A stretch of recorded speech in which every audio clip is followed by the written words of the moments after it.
সয়াবিনের তরকারি তো তোমরা সবাই খেয়েছো। আজকে একটু অন্যভাবেই বানিয়ে দেখাবো।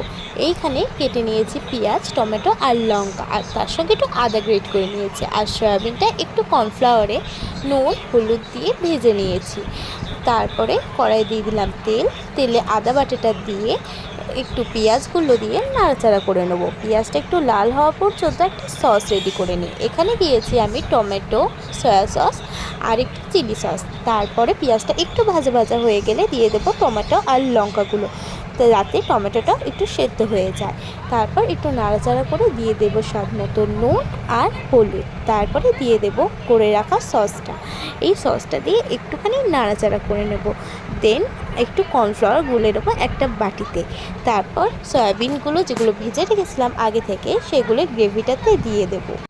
তারপর একটু ভালো করে নাড়িয়ে চাড়িয়ে নেব। তারপর ওই যে কর্নফ্লাওয়ারটা যেটা গুলে রেখেছিলাম সেটা দিয়ে দেব, যাতে একটু স্টিকিনেস আছে আর একদম ঝোল ঝোল যাতে না হয়ে যায়। দেখতেই পাচ্ছ তোমরা কর্নফ্লাওয়ারটা দিয়ে দিলাম। আর এই হচ্ছে আমাদের ফাইনাল লুক। এইভাবেও তোমরা সয়াবিন রান্না করে খেতে পারো, বাচ্চা থেকে বুড়ো সবাই চেটে পুটে খাবে। আর তোমরা কিন্তু কমেন্ট করে বলো কে কে এভাবে বানিয়ে খেলে।